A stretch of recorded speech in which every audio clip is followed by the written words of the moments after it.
Eleições 2022. Hoje teremos a segunda entrevista da Sabatina com os candidatos ao governo do Distrito Federal. Nosso entrevistado será o senador Exalci Lucas, do PSDB. Guilherme Portanova vai comandar a entrevista. Acompanhe.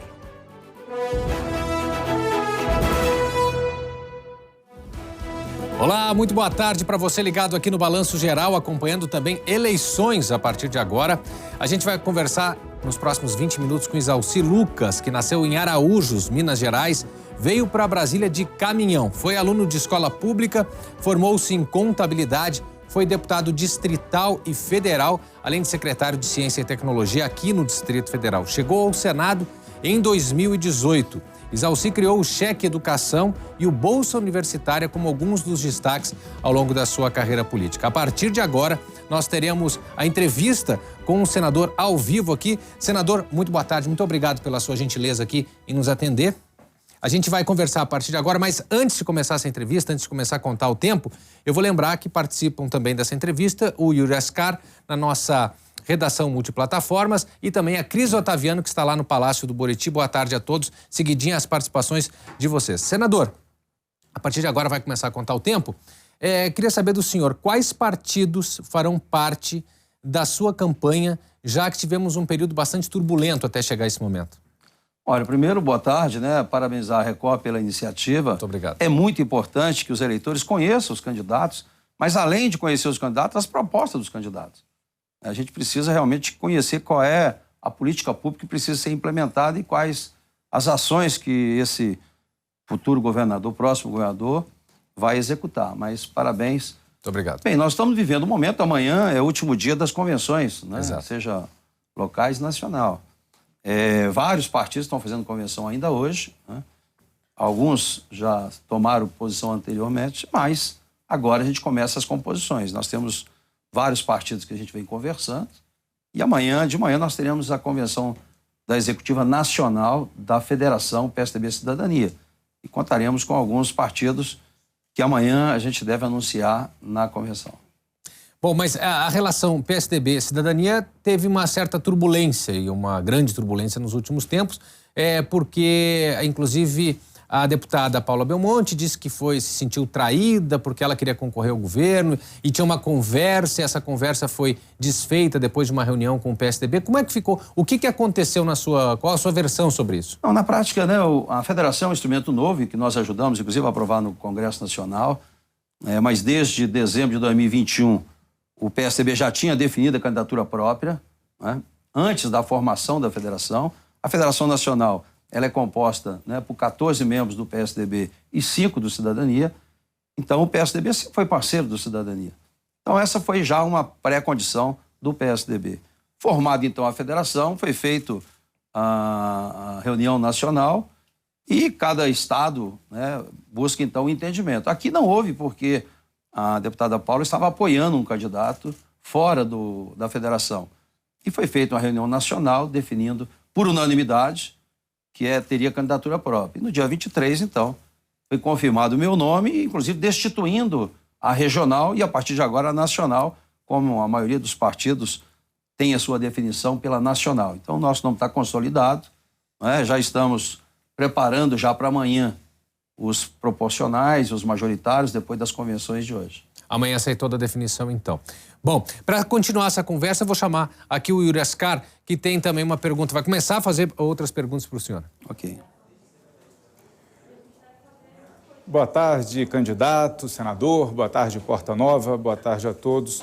Senador, o senhor pretende ser um candidato que vai unir alguns partidos, algumas outras pré-candidaturas que hoje se lançaram contra a campanha à reeleição do governador Ibanez Rocha. Mas o senhor acabou de contar, né, que teve aí um problema, precisou da Executiva Nacional, né, fazer uma intervenção branca aqui no Distrito Federal para que o senhor fosse o candidato, né, em uma disputa com a deputada federal Paula Belmonte. Depois dessa disputa, como que o senhor vai conseguir se colocar para outros pré-candidatos lançados, como os dois colegas do senhor, que também são senadores, como o melhor nome? Que argumento o senhor vai usar?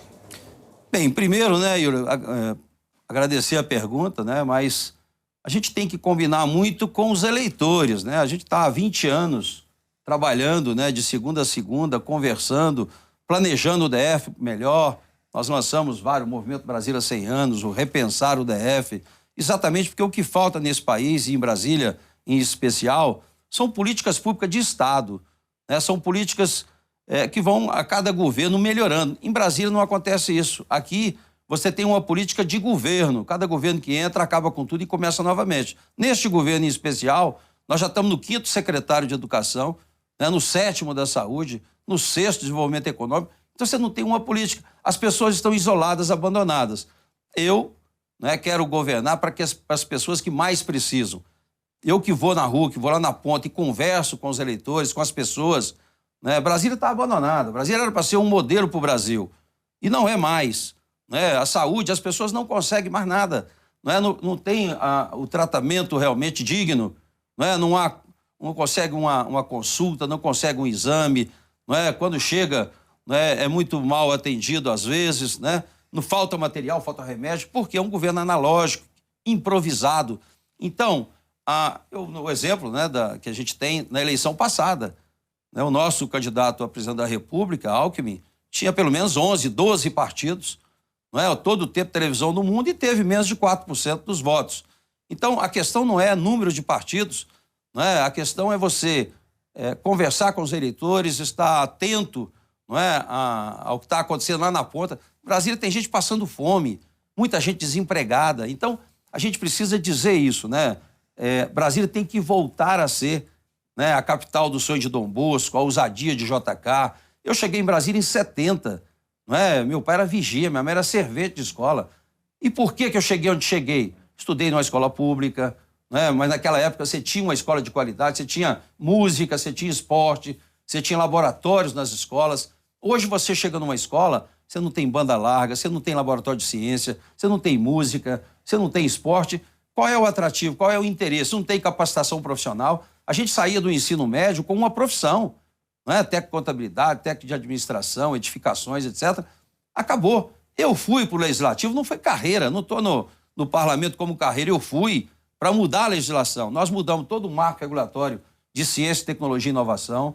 Eu botei inovação na Constituição, mudamos todo o marco regulatório. Eu fui o relator do Fundeb, onde nós aumentamos 23% dos recursos para a educação, inclusive colocando para a educação infantil, que hoje não existe. Nós temos que valorizar a base da educação, que é a educação infantil, e também a educação profissional. Nós temos jovens hoje, a geração neném, que não estuda e não trabalha. A saúde está matando as pessoas, mas a geração está matando a geração toda. Então, essa questão maior é essa relação com as pessoas. As pessoas sabem da minha dedicação.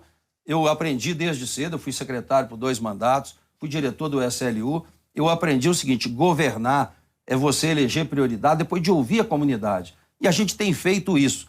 Eu tenho visitado as cidades constantemente.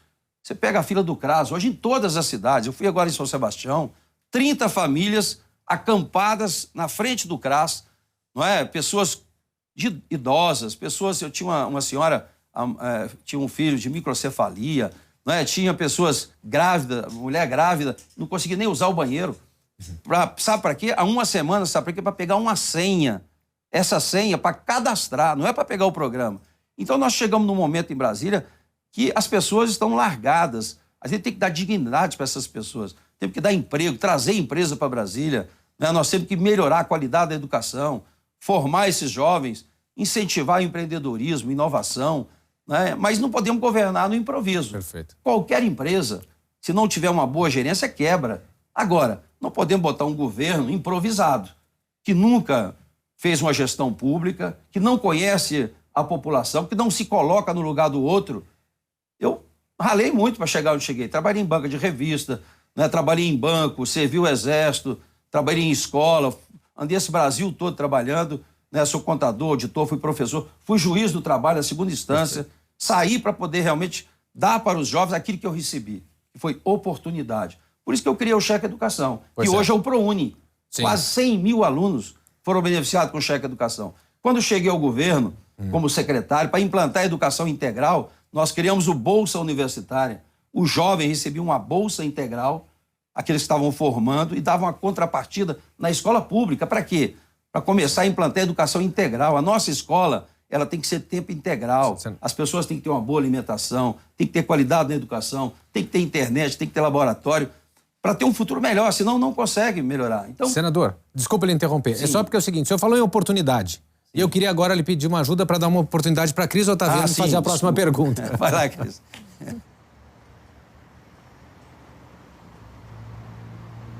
Obrigada, Porta. Boa tarde para você, boa tarde para o Yuri, para quem está com a gente nesse debate. Boa tarde, senador. Bem-vindo a esse debate, viu? Queria começar um pouquinho com o senhor a respeito de saúde. Esse é um ponto importante. As pessoas demandam muito os serviços do SUS e o senhor já esteve à frente aí de um cargo importante dentro de um hospital e faz muitas críticas a respeito das gestões públicas, em especial a da saúde. Como é que o senhor vê a saúde pública aqui no Distrito Federal? Quais são as propostas do senhor? O senhor pensa, por exemplo, em acabar com o IGES? Seria esse um caminho? Olha, a questão da saúde é uma calamidade, né? As pessoas não têm um tratamento digno, né, de um cidadão. As pessoas não conseguem, como eu disse, não conseguem sequer uma consulta. Nós temos gente com câncer aguardando uma quimioterapia, uma radioterapia há mais de um ano. Eu perdi um irmão com câncer. Foi detectado em abril e morreu em novembro. Agora, eu estou vendo gente em várias cidades esperando há um ano uma quimioterapia, uma radioterapia. Então, a saúde nossa é um escândalo, né? Primeiro, uma ineficiência, uma incompetência. É tudo analógico, não tem controle de estoque de medicamentos. O cidadão chega num hospital, aí a pessoa diz, não é aqui não, é no hospital de outra cidade. Chega na Ceilândia, não, é lá no Paranoá. A pessoa pega um ônibus, vai lá no Paranoá, chegando lá diz assim, não é aqui, é lá em Santa Maria. Eles não têm um sistema que conversa entre si. Então você tem que, primeiro, dar transparência ao recurso. Nós temos os melhores profissionais do Brasil. Nós temos o maior volume de recursos do país. Agora, tudo analógico, né? Não tem controle nenhum, não tem transparência. Eu participei e fiz um relatório de 500 páginas sobre a questão do Covid em Brasília. Nós passamos mais de 3 bilhões e pedi o Tribunal de Contas para fazer uma auditoria. Direcionamento de licitação, superfaturamento, o que aconteceu com o teste. O SESC comprou na semana um teste do Covid a R$18. O GDF comprou a 180, 10 vezes mais. Mas o mais grave não foi só isso. Na hora de entregar o produto, entregaram um produto que não valia nada. O mundo todo estava recolhendo o produto que não prestava. A cúpula toda foi presa por quê? E chamou falso negativo. As pessoas foram fazer o teste e saíram com o resultado negativo. Muita gente contaminada voltou para casa com um teste negativo e estava contaminando outras pessoas. Quantas pessoas morreram nisso? Uma funcionária da empresa disse lá, está lá no depoimento, mas não é possível, as pessoas morrendo e as pessoas só pensam em ganhar dinheiro. Então, esse GES, que lá atrás, na campanha, o governo disse que ia acabar, que era o maior anticorrupção, está muito mais ainda, né? Hoje não tem controle de nada. Então, o que você tem que ter é gestão. Você tem que informatizar. O cidadão tem que marcar a consulta pelo aplicativo. Pois é, o senhor falou agora há pouco de marco regulatório de ciência e tecnologia. Sim. E o senhor fala de não ser analógico. Eu fiz uma reportagem, inclusive, há algum tempo, com um morador da Estrutural, que criou um aplicativo justamente para ter essa gestão. Está faltando investimento? O que está faltando para a gente conseguir ter uma resposta mais rápida? As startups estão aí mostrando que dá para fazer. O que está faltando para se avançar nisso? Bem, primeiro falta governo, que tenha prioridade. Não adianta só o discurso. Você hoje, para governar, você tem que ter experiência. Você tem que conhecer as cidades. Nós não temos prefeito aqui. O papel do prefeito é do governador. O governador tem que ser governador e prefeito. Ele tem que ir lá na ponta. Não é na época de eleição somente, não. Ele tem que ir lá durante os 4 anos e conversar com as pessoas, ver o que está acontecendo, né? E fazer as correções. Então, tecnologia tem que ter os investimentos. Brasília já era para ser. Eu, em 2004, há 18 anos atrás, quando fui secretário ainda do governador Roriz, nós criamos o Parque Capital Digital, a cidade digital. Mas está o Biotic lá agora. Está o Biotic, mas tímido. Nós não tínhamos o Porto em Recife, não tinha Santa Catarina. Eu viajei, fui para Japão, para Coreia, para Taiwan, para trazer tudo isso. Lançamos vários projetos. O DF Digital foram 200 mil pessoas que fizeram de curso de inclusão digital e capacitação profissional. Então, as pessoas precisam entender, né, que Brasília já tinha que ser, e muitos municípios já têm, essa tecnologia. É muito fácil controlar. Agora, será que há interesse do governo hoje de fazer controle? O que tem que ter é controle, transparência e dar dignidade para as pessoas. Governo é para cuidar das pessoas. Perfeito. Vamos para mais uma rodada. O Yuri Ascar está posicionado lá, vem com a próxima pergunta. O senhor foi secretário de Ciência e Tecnologia em 2 governos aqui no Distrito Federal, o governo Roriz, governo Arruda, e também atuou nessa área na Câmara e também no Senado. Como o senhor avalia a situação, os investimentos na ciência, na tecnologia aqui no DF e também do governo federal em todo o país? Olha, péssimo, né? Não colocam a ciência, tecnologia e educação como prioridade. É prioridade de discurso. Nós mudamos toda a legislação. Eu coloquei inovação na Constituição, mudamos toda a legislação de ciência e tecnologia, faltava recurso. Eu apresentei um projeto, aprovamos por unanimidade, proibindo o governo de tirar dinheiro da ciência e tecnologia para outras áreas. Aprovamos, foi vetado, derrubamos o veto e está aprovado. Agora, tem que implementar. Eu fui o autor de todas as emendas da regularização fundiária. Para quê? Porque a metade da população de Brasília mora em áreas irregulares. Elas precisam de escritura. O pessoal da área rural precisa de escritura para poder fazer investimento. Se você não tem escritura, você não tem financiamento. Fizemos toda essa mudança, né? A lei orgânica do DF, ela dizia claramente que 2% da receita corrente líquida tinha que ser aplicado em ciência, tecnologia e inovação. Nunca aplicaram. Por quê? Porque não é interesse do governo, ou sequer ele sabe disso, né? Porque como você governa no improviso, não tem planejamento nenhum. As administrações, nós temos que descentralizar. Você tem que dar um projeto assim, quais são as metas, o que eu vou fazer para cada cidade, quanto é que vai custar, em que tempo eu vou fazer, e alguém executar. E a gente estabelece meta depois de ouvir a população. Desde 2011, a gente está fazendo reuniões com as lideranças, com as pessoas.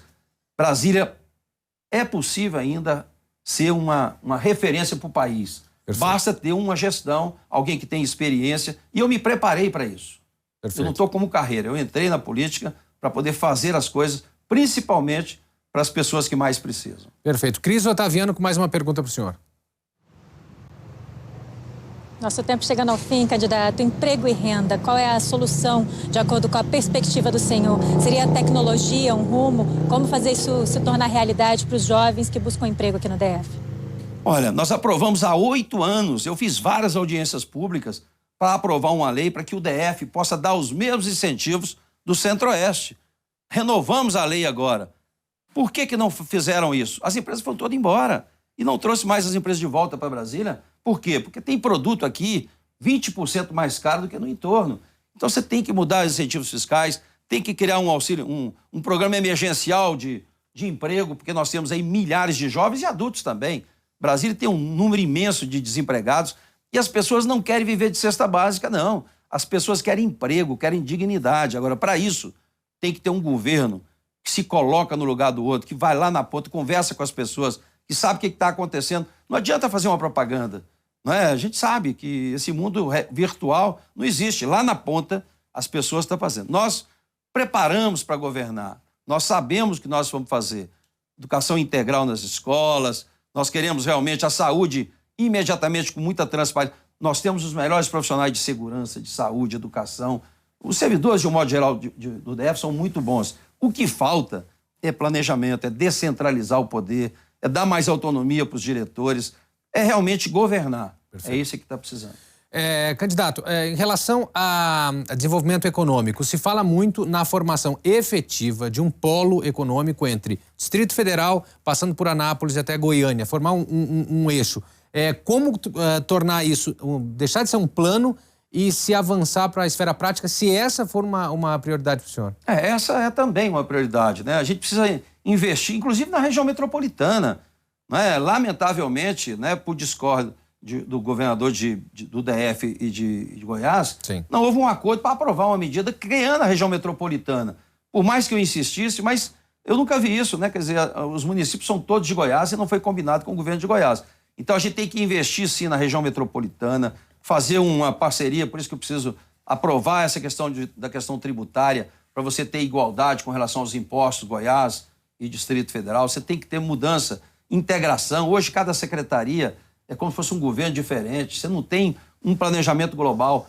Não é difícil, porque com os profissionais que temos, com os recursos que temos, o que falta é planejar, o que falta realmente, e que nós já fizemos, né? Ouvir as pessoas e fazer realmente esse planejamento. Mas estamos preparados e eu quero aqui dizer duas coisas. Primeiro, Quem não gosta de política vai ser governado por quem gosta. Então dizer que não vai votar, que só tem ladrão, isso não ajuda em nada. Você está dando uma procuração para alguém votar por você. Agora, um outro ponto importante. Voto não tem preço. Voto tem consequência.